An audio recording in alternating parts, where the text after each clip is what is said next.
Bismillahirrahmanirrahim. Assalamualaikum warahmatullahi wabarakatuh. Sahabat Mida, ketemu lagi dengan saya Rizky Haithul Haq dalam konten edukasi kita yaitu Qohwah, Qaulun wa Hikmah.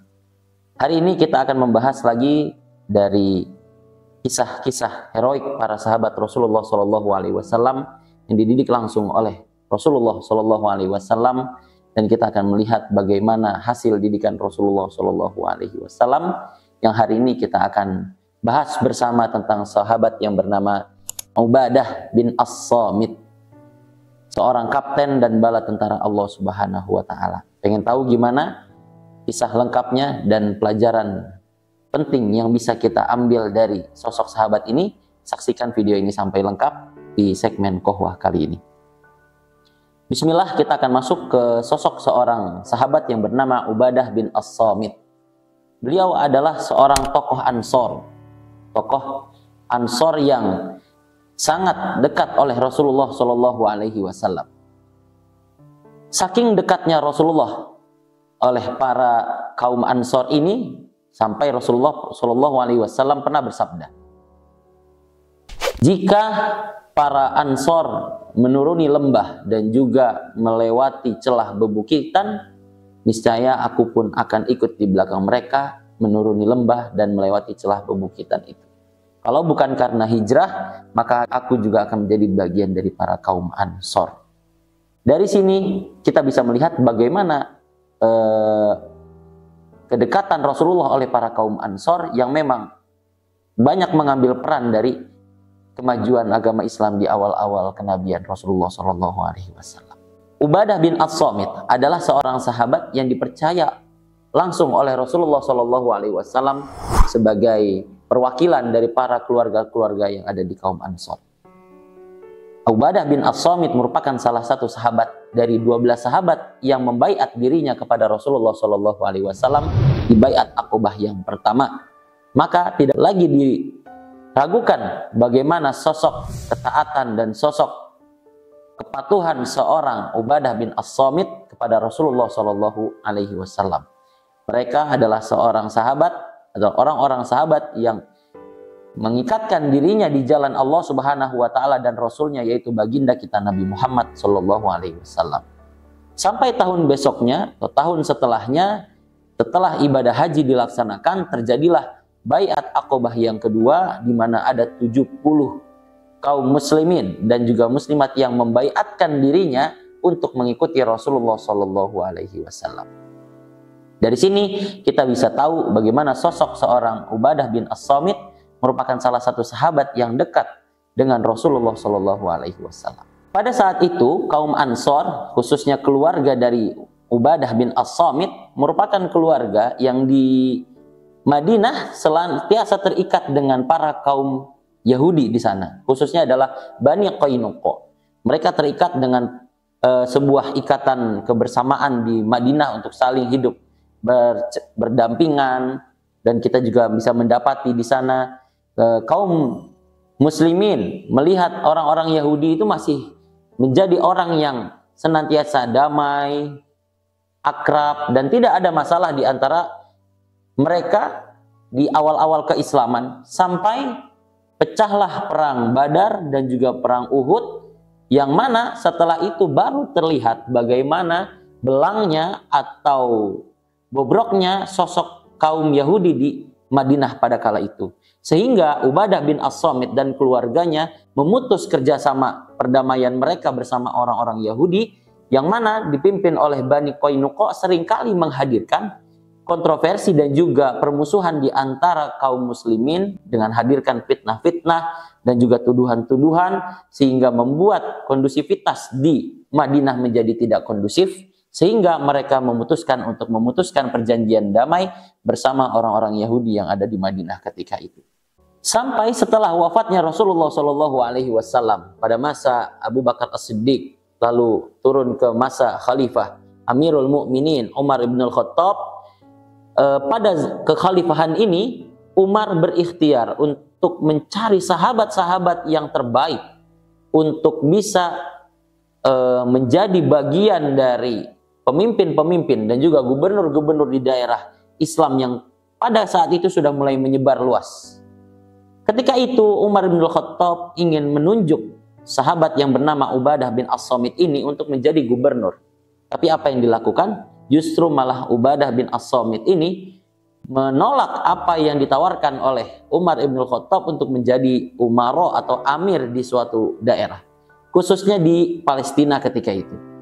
Tetapi pintarnya seorang Umar bin Khattab, ketika dia mengutus orang-orang sebagai seorang pemimpin di daerah-daerah tertentu, Umar bin Khattab tidak pernah meninggalkan pemimpin-pemimpin itu dengan didampingi oleh orang-orang yang soleh, zuhud, alim, mendekatkan selalu dirinya kepada Allah Subhanahu wa Ta'ala sebagai penyeimbang. Sehingga jika terjadi ketidakseimbangan dari sikap seorang pemimpin, bisa diluruskan dan juga bisa dihadirkan penasehat-penasehat yang memang orang-orang soleh dan juga zuhud, takut kepada Allah Subhanahu wa Ta'ala. Dan yang uniknya, Ubadah bin As-Samit pada masa kekhalifahan Umar ibn Khattab lebih memilih sebagai seorang yang mengajarkan ilmu agama kepada kaum muslimin yang lebih luas. Di sana Ubadah bin As-Samit menjauhkan dirinya dari kemewahan, harta benda, kekuasaan yang bersifat duniawi. Ubadah bin As-Samit senantiasa menjauhkannya.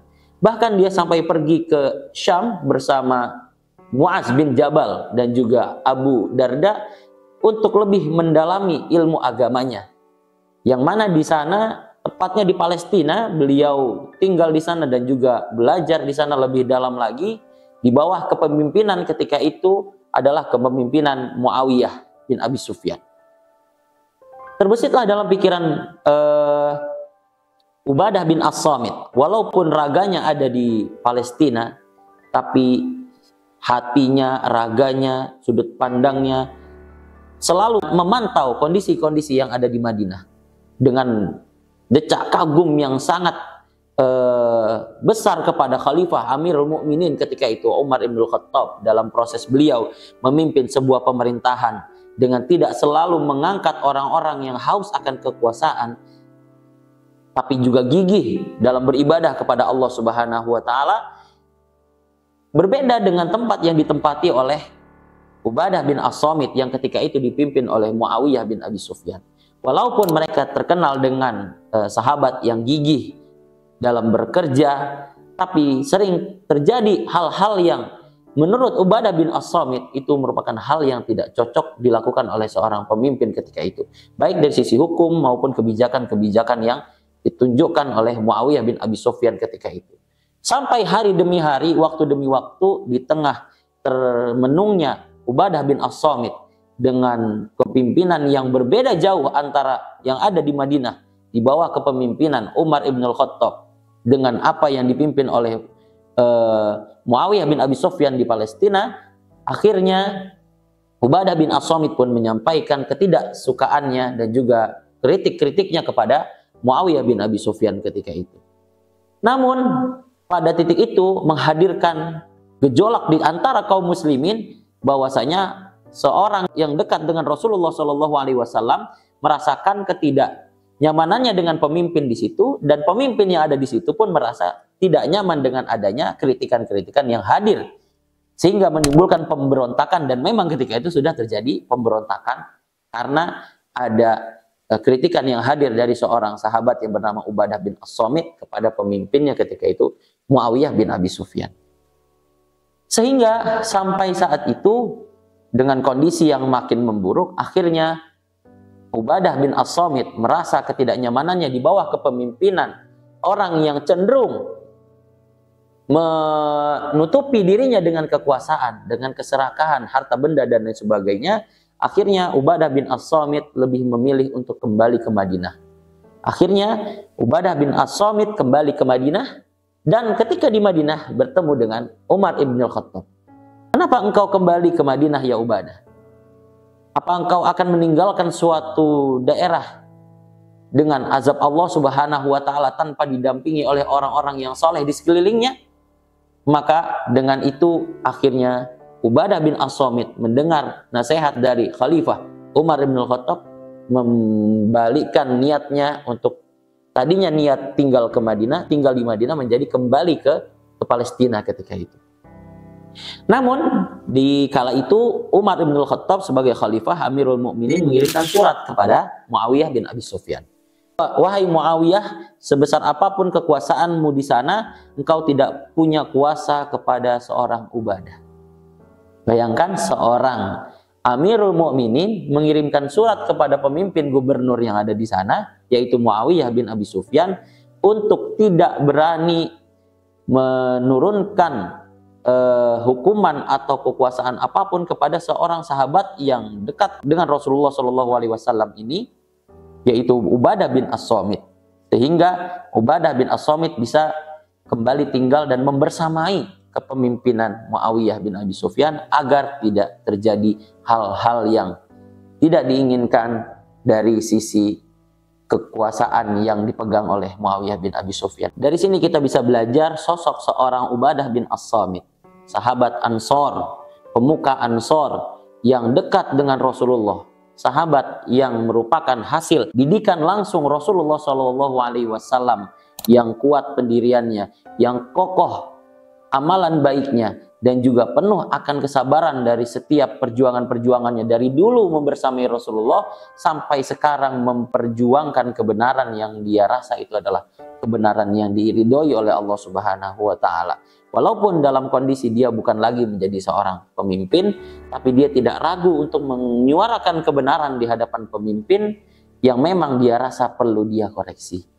Dari sini juga kita bisa belajar bagaimana sosok sahabat yang kuat keimanannya bisa menjadikan benteng yang kuat dari segala urusan-urusan duniawinya, yang dia lebih memprioritaskan maslahat yang lebih luas. Bayangkan seorang Ubadah bin As-Samit lebih memilih untuk mengajarkan kaum muslimin tentang ilmu agama di tengah hiruk pikuk kondisi kaum muslimin yang berebut kekuasaan, jabatan, harta benda, dan lain sebagainya. Itulah pelajaran yang bisa kita ambil dari seorang sahabat bernama Ubadah bin As-Samit, seorang kapten dari kaum Ansor dan juga merupakan bagian dari bala tentara Allah bersama Rasulullah SAW di kala itu. Semoga kita bisa mengambil pelajaran dari seorang sahabat yang bernama Ubadah bin As-Samit ini, dan saksikan terus Mida Channel dalam edukasi-edukasi sahabat lainnya ataupun edukasi-edukasi lainnya. Semoga bisa menjadi amal jariah buat kita semua. Dan jangan lupa dukung terus channel YouTube ini. Dan sekian dari saya. Hadanallahu wa iyyakum ajmain. Kurang lebihnya mohon maaf. Assalamualaikum warahmatullahi wabarakatuh.